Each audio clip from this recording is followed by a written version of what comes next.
বছর প্রায় শেষ, আর কিছুদিন পরেই আমরা 2026-এ পড়বো। ডিসেম্বর মাসে যেরকম বাজারে নতুন কমলা লেবু আসে, নলেন গুড় আসে, একটা করে ফেলুদা আসে, সেটা কমলেশ্বরেরই হোক না কেন, তেমনি ডিসেম্বর মাসে প্রতিটা ফিল্মের চ্যানেলে বেস্ট ফিল্ম অফ দিস ইয়ার আসে। আমরাও আজকে top 10 best Indian film of this ইয়ার সেই ভিডিওটাই করতে বসেছি। এবং এর মধ্যে শুধুমাত্র বাংলা বা হিন্দি বা কোনো সাউথ ইন্ডিয়ান ল্যাঙ্গুয়েজের একটা নির্দিষ্ট ভাষা সেরকম ছবি থাকবে না। এর মধ্যে তামিল, তেলেগু, মালায়ালাম, হিন্দি, বাংলা সব মিলিয়ে যে 10টা ছবি আমাদের সবচেয়ে বেশি ইম্প্যাক্টফুল লেগেছে সেইগুলো নিয়ে আমরা ডিসকাস করব। এবং এরকম নয় যে লিস্ট অনুযায়ী সাজাবো, আমি হয়তো ক্রমানুযায়ী বলবো, কিন্তু এটাই যে পার্মানেন্ট লিস্ট ওরকম কিছু নয়। তো আপনারা আপনাদের মতো লিস্ট সাজাতে পারেন। তো নাম্বার 10-এ আমি যে ছবিটাকে রাখবো সেটা হচ্ছে গিয়ে কান্টারা চ্যাপ্টার 1। ঋষভ শেট্টি অভিনীত এবং তারই ডাইরেকশনের একটা ছবি। কান্টারা প্রথম পার্টটা 2022 সালে বেরিয়েছিল এবং সেটা তখন ভীষণ জনপ্রিয় হয় এবং মানুষের খুবই ভালো লাগে। আর 2025-এ যখন কান্টারা চ্যাপ্টার 1 বেরোনোর কথা, মানুষের অলরেডি ছবিটাকে নিয়ে প্রচন্ড এক্সপেকটেশন ছিল এবং এই ছবিটা কিন্তু সেই এক্সপেকটেশনটাকে ফুলফিল করতে পারে। ভিজুয়ালি ছবিটা অসাধারণ, স্টোরিতেও প্লটের মধ্যে আগের ছবিটার সাথে বেশ কিছু মিল থাকলেও এই জল, জমিন, জঙ্গল এর সাথে যে দেবতার কানেকশন সেটা খুব সুন্দরভাবে দেখাতে পারে। এবং আলটিমেটলি হচ্ছে গিয়ে ঋষভ শেট্টির অসাধারণ পারফরমেন্স, রুক্মিণী ভাসান্তেরও খুব ভালো পারফরমেন্স, এই সমস্ত কিছু মিলিয়েই কান্টারা চ্যাপ্টার 1 আমার এই টপ 10 বেস্ট ইন্ডিয়ান ফিল্মের লিস্টে অবশ্যই থাকবে।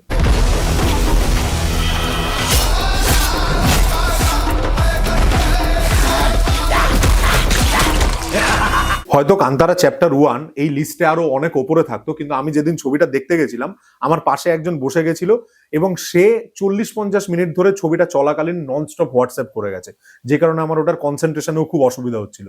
আদারওয়াইজ এই ছবিটা দেখার এক্সপিরিয়েন্স হয়তো আমার ক্ষেত্রে আরো বেশি ওয়ার্ক করতো। তো আমরা 2026-এ ঢোকার আগে একটা প্রমিস করি যে হলে ঢুকে এরকম মোবাইল চালাবো না, লোককে ডিস্টার্ব করবো না।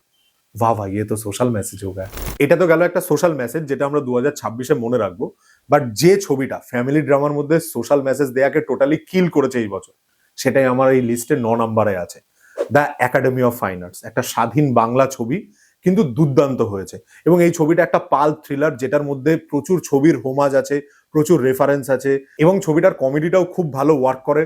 পারফর্মাররা অসাধারণ পারফরমেন্স করেছিল এবং ওভারঅল যে গল্পটা ছিল সেটার মধ্যে যেরকম বিভিন্ন বিদেশি ছবির রেফারেন্স আছে, তেমনি ওভারঅল স্টোরিটা একটা আর্কও ক্রিয়েট করে আর ডায়লগ গুলো হেভি মস্তি দেয়।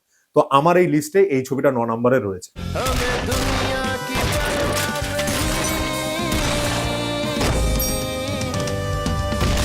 এরপরেই যে ছবিটার নাম নেব সেই সিনেমাটা এই বছর বিরাট একটা ছবি হয়েছে, দারুণ ইম্প্যাক্ট রাখতে পারবে যদি আপনারা ছবিটা দেখে থাকেন। সেটা হচ্ছে গিয়ে স্টোলেন, একটা হিন্দি ছবি কারণ তেজপালের ডিরেকশনে। এবং এই ছবিটার এক্সিকিউটিভ প্রডিউসারদের মধ্যে অনুরাগ কাশ্যপ, বিক্রমাদিত্য মোতোয়ানে, কিরণ রাও, নিখিল আডবাণী সবাই রয়েছে। স্টোলেন ছবিটা দুই ভাইয়ের একটা জার্নির গল্প বলে, কিন্তু সেই জার্নিটা খুব একটা হ্যাপি জার্নি নয়, একটা ব্রুটাল রিয়েলিস্টিক জোনের মধ্যে এই ফিল্মটা ডিল করে এবং একটা বাচ্চা হারিয়ে যায় যাকে খোঁজা নিয়ে স্টোরিটা আস্তে আস্তে এগোতে থাকে। আপনারা যদি NH10 দেখেন, NH10 যেরকম শেষের দিকে গিয়ে একটা সার্ভাইভাল ফিল্ম হয়ে গেছিল, এই ছবিটাও শেষের দিকে অনেকটা সার্ভাইভাল ফিল্মের টার্ন নেয়। অসাধারণ একটা ছবি এবং যেই দেখবে সে ওই ওয়ার্ল্ডটার সাথে ভালো করে রিলেট করতে পারবে। তো স্টোলেন এই লিস্টে অবশ্যই জায়গা করে নেবে।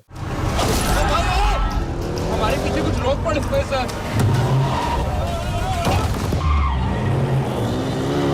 স্টোলেনের পরেই যে ছবিটাকে এই লিস্টে রাখবো সেটা হচ্ছে কি একটা মালায়ালাম ছবি, অনেকেই হয়তো দেখেছেন এবং মালায়ালাম ছবির অল টাইম ব্লকবাস্টার হয়েছে।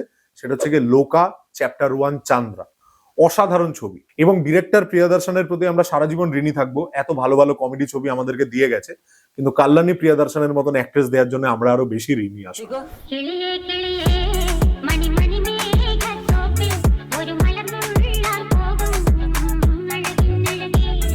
লোকা ফিল্মটার মধ্যে সিনেমাটোগ্রাফির কাজ অসাধারণ এবং ভ্যাম্পায়ারের স্টোরির সাথে অ্যাকশনি স্টোরিকে মিক্স করিয়ে এই কল্যাণিকা টু নীলির যে সাউথ ইন্ডিয়াতে গল্পটা প্রচলিত আছে, যে একজন ইয়াকশিনী বা ভ্যাম্প কি করে সে দীর্ঘ বছর ধরে থেকে আসছে, এই গল্পটাকে মিক্স করে অসাধারণ একটা ছবি।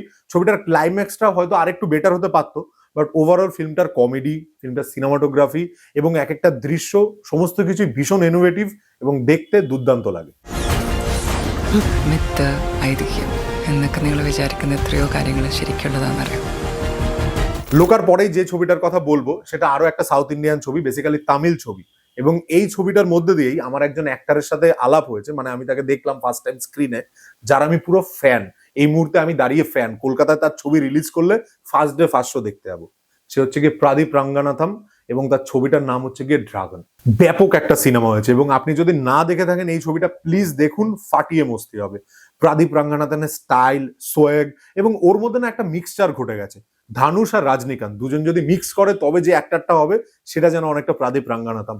লুকস যে কোনো ম্যাটার করে না একটা হিরোর ক্ষেত্রে, সেটা প্রদীপ রাঙ্গানাথম তামিল ইন্ডাস্ট্রিতে আরো একবার প্রুভ করেছে। এবং ড্রাগনের যে ওভারঅল গল্পটা সেটাও খুব ইন্টারেস্টিং।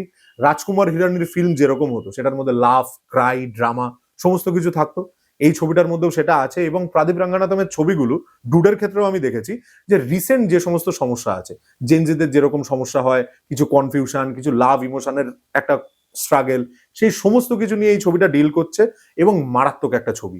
প্লিজ প্লিজ দেখুন এই ছবিটা।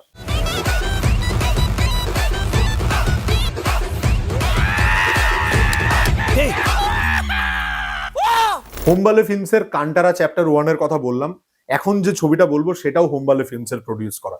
এবং ভারতে অ্যানিমেশন ছবির যে দরজা সেটাকে টোটালি অল টাইমের জন্য খুলে দিয়ে গেছে এই সিনেমাটা। সেটা হচ্ছে কি মহাভাতার নারসিমা।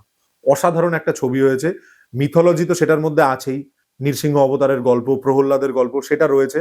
তার সাথে আমার ক্ষেত্রে এই ছবিটা যে কারণে বেশি ওয়ার্ক করেছে, এই কারণে নয় যে গ্র্যান্ডার, অসাধারণ ভিজুয়ালাইজেশন সেগুলো তো আছেই, কিন্তু এই ছবিটা না একটা ভক্তের, তার যে ভগবান তার প্রতি ভালোবাসা, এই লাভ স্টোরিটা আমার এই ছবির ক্ষেত্রে মারাত্মক ওয়ার্ক করেছে। তার মানে ইমোশনালি এই ছবিটা একদম পারফেক্ট পয়েন্টে আছে। এবং অ্যানিমেশন ছবি বানিয়ে সেটাকে এত বড় হিট করিয়ে মানুষের সাথে ইমোশনটা কানেক্ট করা, এটা কিন্তু খুব বড় ব্যাপার। তো মহাভাতার নারসিমা এই লিস্টে থাকা ডিজার্ভ করে।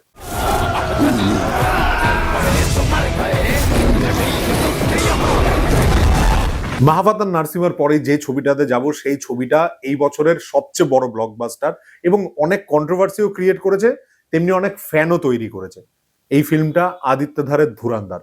ধুরান্ধার টেকনিক্যালি অসাধারণ একটা ছবি এবং আমরা সবাই এতদিন যে ধরনের স্পাই ফিল্ম দেখে এসেছি সেই ছবিগুলো মোটেই স্পাই ফিল্ম লাগে না, জাস্ট একটা খিল্লি হয়ে যায়, সেটা পাঠানের মতো ছবি বা ওয়ার 2 এর মতো ছবি। সেই জায়গা থেকে ধুরান্ধার টোটালি রিয়েলিস্টিক জোনে শুট করা একটা ছবি এবং আউটলুকসে ওটাকে মাস ফিল্ম মনে হলেও অ্যাকচুয়ালি ওটা একটা গ্যাংস্টার ড্রামা এবং একটা প্রপার এসপিওনেজ থ্রিলারের মিক্সচার। তো এই ছবিটা অলরেডি আই গেস সবাই দেখে নিয়েছেন, না দেখা থাকলে অবশ্যই দেখতে পারেন। ধুরান্ধার এই লিস্টে অবশ্যই ডিজার্ভ করে। আর মোটে 3টে ছবি বাকি রয়েছে এই লিস্টে এবং সেই 3টে ছবিতে টপ 3 ফিল্মসে জাম্প করার আগে কয়েকটা স্পেশাল মেনশনের নাম নেব, যে ছবিগুলো আমার ভালো লেগেছে, হয়তো এই লিস্টের মধ্যে থাকার মতোও নয় কিন্তু বেশ ভালো ছবি। একটা হচ্ছে গিয়ে মেট্রো ইন্দিনো। মেট্রো ইন্দিনো ছবিটা আমার বেশ ইন্টারেস্টিং লেগেছে। আরেকটা ছবি আছে যে ছবিটা খুবই ফানি, খুবই খিল্লিতে ভরা, আপনারা দেখলে মস্তি পাবেন, অত ব্রেন খুঁজতে যাবেন না, ওটা তাহলে ভাল লাগবে না। সেটা হচ্ছে গিয়ে সংক্রান্তি কি বাস্তু নাম। অদ্ভুত একটা ছবি, প্রচন্ড খিল্লিতে ভরা এবং বেশ মজার একটা ছবি। আর নেক্সট যে ছবিটার নাম নেব এটাও স্পেশাল মেনশনেরই, সেটা হচ্ছে গিয়ে ডুড।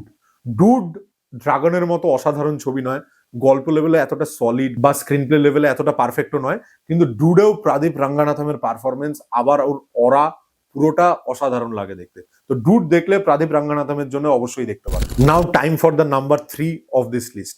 এই লিস্টে 3 নম্বরে যে ছবিটাকে রেখেছি সেটাকে আমার এই বছরে দেখা one of the best film বলাই যায়। সেটা হচ্ছে কি আরো একটা তামিল ছবি, টুরিস্ট ফ্যামিলি। টুরিস্ট ফ্যামিলি ছবিটা প্রেজেন্ট ডেতে রিফিউজি ইস্যু নিয়ে ডিল করে, যে একটা ফ্যামিলি যারা শ্রীলঙ্কা থেকে তামিলনাড়ুতে এসছে এবং তাদের পরিচয় গোপন রাখছে এবং উইথ দ্য টাইম তাদের পরিচয় লোকের কাছে রিভিল হচ্ছে এবং তারপর তারা কি করে সার্ভাইভ করছে। ছবিটা মানবিকতার কথা বলে, মানুষের সাথে মানুষ যে পাশে এসে দাঁড়ায় সেই জিনিসটার কথা বলে। তো এই ছবিটাও আমার ক্ষেত্রে মারাত্মক ইম্প্যাক্ট রেখেছে এবং প্রেজেন্ট টাইমে চারদিকে যেরকম এসআইআর এর সিচুয়েশন, সেই সময় দাঁড়িয়ে এই ছবিটা একটা মারাত্মক বার্তা দেয়। এই টুরিস্ট ফ্যামিলি ছবিটা প্লিজ দেখবেন, আপনাদের দারুণ লাগবে। যেরকম এন্টারটেইনিং সেরকম ইম্প্যাক্টফুল এবং সেরকম রেলিভেন্ট একটা বিষয় নিয়ে কথা বলে।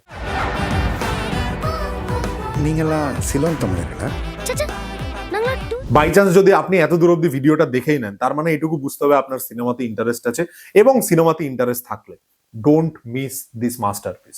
This film is just beautiful এবং সিনেফিলেদের জন্য, যারা ছবি ভালোবাসে, কখনো ছবি বানানোর কথা ভাবে, তাদের জন্য এই ছবিটা অসাধারণ লাগবে।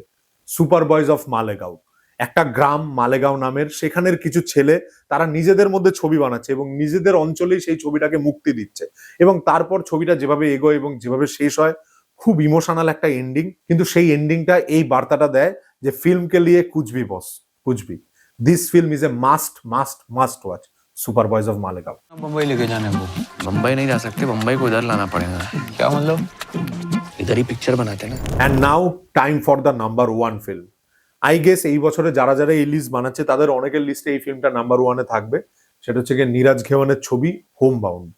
নীরাজ ঘেওয়ান এর আগে ফিচার ফিল্মের মধ্যে মাসান বানিয়েছিলেন, এছাড়া দুটো শর্ট ফিল্মও বানিয়েছেন, জুস এবং গিল্লিপুচি। সেই দুটো ফিল্মও খুব ভালো, কিন্তু উনি চাইলেই মাসানের মতো ঠিক আরেকটা ছবি বানাতে পারতেন, কারণ মাসান পরবর্তীতে অনেক সফল হয়েছে, অনেক মানুষের কাছে তার কাল্ট ফলোয়িং আছে, কিন্তু তিনি এই মাধ্যমের প্রতি এবং তার গল্প বলার প্রতি সৎ থাকতে চেয়েছেন। এরকম একটা ছবি বানিয়েছেন যেটা বর্তমানে ভারতের সিনারিও, রেগুলার বাড়তে থাকে ইসলামোফোবিয়া, মানুষে মানুষে বিদ্বেষ, এই জিনিসগুলোকে কভার করেছে। তারই সাথে কাস্ট ইস্যু, মানুষ নিজের নাম বলতে ভয় পাচ্ছে, সেই জিনিসটাকেও দেখিয়েছে।